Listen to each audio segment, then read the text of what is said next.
మిలమిల మెరిసే ఎర్రని టమోటాలు, తీపి ఘాటు ఉల్లిపాయలు, వెల్లుల్లి ఘుమఘుమలు, ఎండుమిరపకాయల ఎర్రదనం, పచ్చిమిరపకాయల పచ్చదనం, చింతపండు పుల్లదనం ఒకచోట చేర్చి దోరగా వేయించి నూరేసి తయారు చేసిన ఈ చట్నీ రొట్టెకు తోడు, అన్నానికి జోడు, దోశ ఇడ్లీలకు మిత్రం, ఉప్మాకు సైతం మంచి సఖ్యం.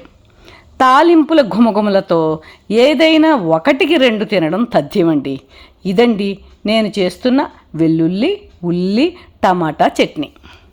ఒక ప్యాన్లో 3 స్పూన్ల నూనెను వేడి చేసి దానిలో 30 రెబ్బల దాకా వెల్లుల్లి, 4 మీడియం సైజు ఉల్లిపాయలు, 4 మీడియం సైజు టమాటాలను మీడియం ఫ్లేమ్లో దోరగా వేయిస్తూ మొదటగా వేగిన వెల్లుల్లిని, ఆ తర్వాత ఉల్లిపాయలను ఒక ప్లేట్లోకి తీసి పెట్టుకుని ప్యాన్లో మిగిలిన టమాటాలను తిప్పుతూ లోపలి దాకా ఉడకనిచ్చి వాటిని కూడా ప్లేట్లోకి తీసుకోవాలి. అలాగే అదే ప్యాన్లో ఎండుమిరపకాయలు, పచ్చిమిరపకాయలు కూడా వేయించుకుని ప్లేట్లోకి తీసుకుని అన్నీ చల్లారబెట్టుకోవాలి.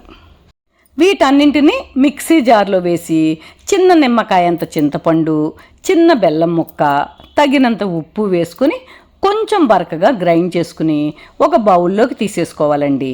నాకు కావలసిన కన్సిస్టెన్సీ కోసమని 1/2 గ్లాసు నీళ్లను కూడా కలుపుకున్నాను. పోపు కోసమని అదే ప్యాన్లో మిగిలిన నూనెలో ఆవాలు, జీలకర్ర, కరివేపాకు వేయించి ఈ గ్రైండ్ చేసుకున్న పచ్చడి మిశ్రమాన్ని కలిపేశానండి. అంతే, మన పచ్చడి రెడీ.